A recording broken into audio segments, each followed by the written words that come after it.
என் அன்பு சகோதர சகோதரிகளே, ஆண்டவராகிய இயேசு கிறிஸ்துவின் நாமத்தில் என் அன்பின் வாழ்த்துக்கள். உங்களை சந்திப்பதில் மகிழ்ச்சி அடைகிறேன். இது 4வது சனிக்கிழமையா இருப்பதனால இன்னைக்கு நம்முடைய விருகம்பாக்கம் பிரேயர் சென்டர்ல ஃபாஸ்டிங் பிரேயர் இருக்கு. பரிசுத்த உபவாச நாள். தயவு செய்து இந்த நாளிலே சென்னை சுற்று வட்டாரத்தில் இருக்கிற எல்லாரையும் நான் அன்போடு அழைக்கிறேன், வாருங்கள். பிரியமானவர்களே, இந்த நாளில் கர்த்தருடைய வார்த்தையை நான் பிரசங்கிப்பேன். நம்ம எல்லாரும் இணைந்து நாம் ஜெபிப்போம். நம்ம எல்லாரும் இணைந்து கர்த்தரை மகிமைப்படுத்துவோம். நம்ம இன்னைக்கு தேசத்துக்காக ஜெபிக்கணும். அதிகமாக தேவ சமூகத்தில் காத்திருக்கணும். வாருங்கள், உங்களுக்கு தெரிந்தவர்களையும் அழைத்து வாருங்கள். நான் உங்களை சந்திக்க விரும்புகிறேன்.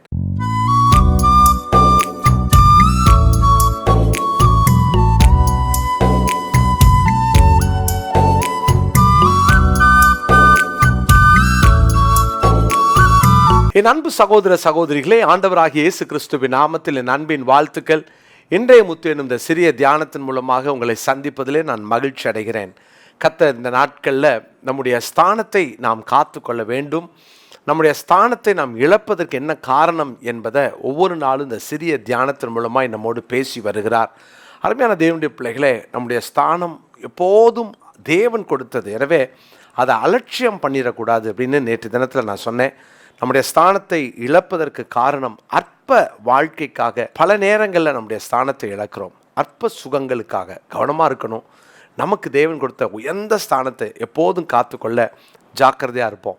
இன்றைக்கி இந்த ஸ்தானம் இழப்பதற்கு என்ன காரணம் என்பதை இன்னொரு வசனத்தின் மூலமாக உங்களோடு நான் பிரசங்கிக்க விரும்புகிறேன். 1 சாமுவேல் 30ஆம் அதிகாரம் 7ஆம் வசனத்தை வாசிக்கிறேன். தாவீது அகிமெலேக்கின் குமாரனாகிய அபியத்தார் என்னும் ஆசாரியனை நோக்கி, ஏபோத்தை என்னிடத்தில் கொண்டு வா என்றான். அபியத்தார் ஏபோத்தை தாவீதினிடத்தில் கொண்டு வந்தான். தாவீது ஏபோத்தை தரித்து கொண்டு இந்த அமலேக்கியர்கள் சிறைப்பிடித்து கொண்டு போன தன்னுடைய குடும்பம், தன்னுடைய ஜனங்கள், தன்னுடைய ஆசீர்வாதங்கள், இதையெல்லாம் திரும்ப நான் போய் பின்தொடரட்டுமா, அதை பிடிப்பேனா என்று சொல்லி கேட்டபோது ஆண்டவர், போ, நீ அதை திருப்பிக் கொள்வாய் என்று சொல்லி தாவீதை அனுப்பினார்.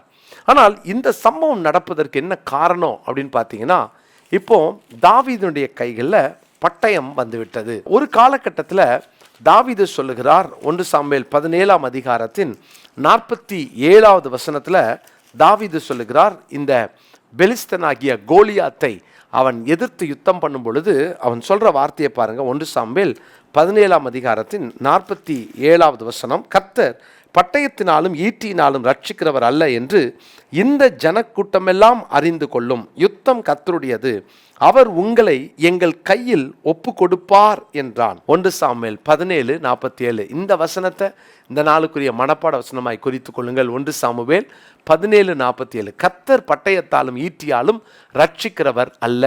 சவுல் தன் பட்டயத்தை கொடுத்த போது இந்த பட்டயம் எனக்கு வேண்டான்னு தூக்கி போட்டுட்டு அவன் ஒரு மேய்ப்பனாகவே போய் கோலியாத்தை வீழ்த்தினான். ஆனால் இதே தாவீது சில பிரச்சனைகள் சவுலால் வந்தபோது இங்கே பாருங்கள், 1 சாமுவேல் 21ஆம் அதிகாரத்தில் அவர் 9வது வசனத்தில் அகிமெலேக்கு எனும் ஆசாரின் இடத்துல போய், சவுல் ராஜாவின் காரியம் அவசரமாக இருந்தபடினால நான் என்னுடைய வசத்தில் பட்டயத்தை ஆளும் ஈட்டியை ஆகிலும் நான் கொண்டு வரலன்னு சொல்லி இந்த சவுல்கிட்ட கேட்டுட்டு, உம்முடைய வசத்தில் ஏதாவது பட்டயம் இருக்கா அப்படின்னு கேட்ட உடனே பாருங்க, அந்த 9வது வசனத்தை நான் வாசிக்கிறேன். அதற்கு ஆசாரியன், நீ ஏலே பள்ளத்தாக்கிலே கொண்ட பெலிஸ்தனாகிய கோலியாத்தின் பட்டயம் இதோ ஏபோத்துக்கு பின்னாக ஒரு புடவையிலே சுருட்டி வைத்திருக்கிறது. அதை நீர் எடுக்க மனதானால் எடுத்து கொண்டு போம். அதுவே அல்லாமல் வேறு ஒன்றும் இங்கே இல்லை என்றான். அப்பொழுது தாவீது, அதற்கு நிகர் இல்லை, அதை எனக்கு தாரும் என்றான். தாவீது கோலியாத்தின் பட்டயத்தை அலட்சியம் செய்தான். சவுலின் பட்டயத்தை வேண்டாம் என்று சொன்னான். பட்டயத்தாலும் ஈட்டியாலும் தேவன் ரட்சிக்கிறவர் அல்ல என்பதை எல்லார் காதுகளும் கேட்க முழக்கமிட்டான். ஆனால் அதே தாவீதின் வாய் இப்பொழுது இந்த ஆசாரியனாகிய அகிமெலேக்கை பார்த்து, அந்த கோலியாத்தினுடைய பட்டயத்திற்கு நிகர் இல்லை என்று சொல்லி அதை எடுத்துக்கொள்ளுகிறார். கர்த்தருடைய பிள்ளைகளே, தாவீது எவ்வளவு ஒரு பெரிய ஒரு ஆசீர்வாதத்தை, உயர்வை, எவ்வளவு பெரிய அந்தஸ்தை அவன் தேவனிடத்திலிருந்து பெற்றுக்கொண்டான். ஆனால் இதே தாவீது இப்பொழுது பட்டயத்திற்கு நிகரில்லை என்று சொன்னதுக்கு அப்புறம் தாவீதுக்கு அந்த ஆசீர்வாதம், அந்த உயர்வு, அந்த ஸ்தானம் காக்கப்பட்டுச்சா? கொஞ்சம் அந்த 1 சாமுவேல் 21ஆம் அதிகாரத்தின் 12ஆம் 13ஆம் வசனத்தில் நீங்கள் வாசித்து பார்த்தீங்கன்னா, இந்த வார்த்தைகளை தாவீது தன் மனதிலே வைத்து கொண்டு காத்தின் ராஜாவாகிய ஆகீசுக்கு மிகவும் பயப்பட்டு அவர்கள் கண்களுக்கு முன்பாக தன் முகநாடியை வேறுபடுத்தி அவர்களிடத்தில் பித்தம் கொண்டவன் போல காண்பித்து, பாருங்க, பித்தம் பைத்தியம் பிடிச்ச மாதிரி காமிச்சானா. அது மாத்திரமல்ல, வாசல் கதவுகளிலே கீறி கொண்டிருந்து தன் வாயிலிருந்து நுரையை தன் தாடியிலே விழப்பண்ணி கொண்டிருந்தான். யோசித்து பாருங்க, எவ்வளவு ஒரு ராஜா, அபிஷேகம் பண்ணப்பட்டவன், அதுவும் கோலியாத்தை வெட்டி வீழ்த்தி ஜெயத்தோடு திரும்பி வந்தவன், இப்பொழுது கையில பட்டயம் இருக்கு, ஆனா இவன் தன் ஸ்தானத்தை இழந்து போனான். பாருங்க, இந்த தாவீதை பார்த்து அந்த ஆகீஸ் ராஜா என்ன சொல்றாரு பாருங்களேன். 14ஆம் வசனம், தன் ஊழியக்காரரை நோக்கி, இதோ இந்த மனுஷன் பித்தம் கொண்டவன் என்று காண்கிறீர்களே, இவனை நீங்கள் என்னிடத்தில் கொண்டு வந்தது என்ன? பாருங்க 15ஆம் வசனம், எனக்கு முன்பாக பைத்திய சேஷ்டை செய்ய நீங்கள் இவனை கொண்டு வருகிறதற்கு பைத்தியக்காரர் எனக்கு குறைவாய் இருக்கிறார்களோ? இவன் என் வீட்டிலே வரலாமா என்றான். எனக்கு என்னையா பைத்தியக்காரர்களா குறையா இருக்கிறாங்க? தாவீதை ஏன் இங்க கொண்டாந்தீங்க? தாவீதை ஒரு பைத்தியக்காரனை போல அங்கே நடத்தினான், அவனை பைத்தியக்காரன் என்று பேசினான். பிரியமானவர்களே, இதற்காக கர்த்தர் அபிஷேகித்தார். என்ன காரணம்? இதுவரைக்கும் நான் பட்டயத்தை சார மாட்டேன், கர்த்தரை சார்ந்து கொள்வேன் சொன்ன அந்த தாவீது இப்பொழுது இந்த கோலியாத்தின் பட்டயம் அதற்கு நிகர் வேறு ஒன்றும் இல்லை என்று அவன் அதை எடுத்து கொண்டானே. அவன் வாழ்க்கையில அப்பொழுது ஆரம்பித்த பிரச்சனை தான் 1 சாமுவேல் 30ஆம் அதிகாரம் வரைக்கும் எல்லா இடமும் பிரச்சனை, எல்லா இடமும் தோல்வி, எல்லா இடமும் போராட்டம். முடிவிலே பட்டயத்தை போட்டுட்டு ஏபோத்தை தரித்து கொண்டான். அருமையான தேவனுடைய பிள்ளைகளே, உங்கள் வாழ்க்கையில் நீங்கள் போட்டிருக்கிற அந்த பட்டயம், கையில் வச்சிருக்கிற அந்த பட்டயம், சார்ந்து கொண்டிருக்கிற பட்டயம், இதை கீழே போட வேண்டிய நேரம் வந்துருச்சு. உங்கள் ஸ்தானத்தை இழக்க பட்டயம் வந்தால் என்னுடைய ஸ்தானம் உயர்ந்துரும் நினைக்கிறீங்களா?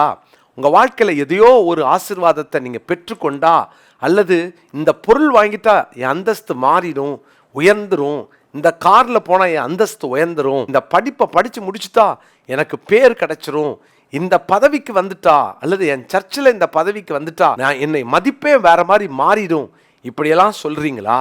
கேட்டுக்கொண்டிருக்கிற என் அன்பு சகோதரர்களே, என் அன்பு சகோதரிகளே, உங்கள் கையில் இருக்கிற பட்டயத்தை கீழே போட வேண்டிய நேரம் வந்துருச்சு. தைரியமாக பட்டயத்தை கீழே போட்டுட்டு ஏபோத்தை எடுத்துக்கொள்ளுங்க. ஏபோத் தேவனிடத்தில் விசாரிப்பதற்காக நாம் தேவனை சார்ந்து கொண்டிருக்கிறோம் என்பதற்கு அடையாளமான ஒரு உடை. அந்த உடை இருக்கிறதா, அல்லது நான் சுயமாக எதை வேணா செய்வேன்னு சொல்லி கையில் பட்டயத்தை எடுத்துகிட்டு சுற்றுறோமா? பாருங்கள், தாவீதின் அந்த பெரிய உயர்ந்த அந்த ஸ்தானம், உயர்வு, அந்த பெருமை, அந்த மகிமை எல்லாம் போயிருச்சே. தாவீது ஒரு பைத்தியக்காரனை போல மதிக்கப்பட்டான். கேட்டுக்கொண்டிருக்கிற அன்பு சகோதரனே, சகோதரியே, இன்னைக்கும் நம்முடைய ஸ்தானத்தை இழக்க தேவனை சாராமல் பட்டயத்தை சார்ந்தால் நம்முடைய ஸ்தானத்தை இழந்து போவோம் என்பதை மறந்து விட வேண்டாம்.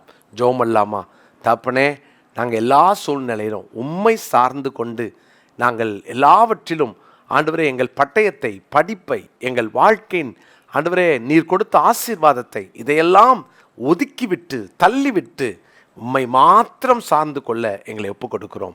உம்மை சார்ந்து வருகிறோம், உம்மை சார்ந்து கொள்ளுகிறோம், எங்களை தாழ்த்தி உமது கரங்களிலே ஒப்படைக்கிறோம். ஆண்டவரை, யுத்தம் உம்முடையது என்பதை நாங்களும் அறிக்கை செய்கிறோம். இந்த நாளிலே உம்மை சாராததினாலே, பட்டயத்தை சார்ந்ததினாலே எங்கள் ஸ்தானத்தை இழந்து, எங்களுடைய கனத்தை இழந்து ஒருவேளை அவமானப்படுத்தப்பட்டிருப்போம் என்றால் எங்களை மன்னியும். மீண்டும் உம்மை சார்ந்து கொள்கிறோம். உம்முடைய நாமம் மகிமைப்படுவதாக. இயேசுவின் நாமத்தில் ஜெபிக்கிறோம் நல்ல பிதாவே, ஆமென். என் அன்பு சகோதர சகோதரிகளே, ஆண்டவராகிய இயேசு கிறிஸ்துவின் நாமத்தில் என் அன்பின் வாழ்த்துக்கள். உங்களை சந்திப்பதில் மகிழ்ச்சி அடைகிறேன். இது 4வது சனிக்கிழமையா இருப்பதனால இன்னைக்கு நம்முடைய விருகம்பாக்கம் பிரேயர் சென்டர்ல ஃபாஸ்டிங் பிரேயர் இருக்கு, பரிசுத்த உபவாச நாள். தயவு செய்து இந்த நாளிலே சென்னை சுற்று வட்டாரத்தில் இருக்கிற எல்லாரையும் நான் அன்போடு அழைக்கிறேன், வாருங்கள். பிரியமானவர்களே, இந்த நாளில் கர்த்தருடைய வார்த்தையை நான் பிரசங்கிப்பேன்.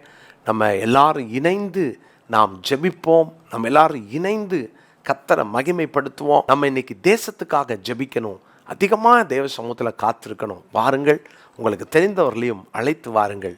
நான் உங்களை சந்திக்க விரும்புகிறேன். God bless you.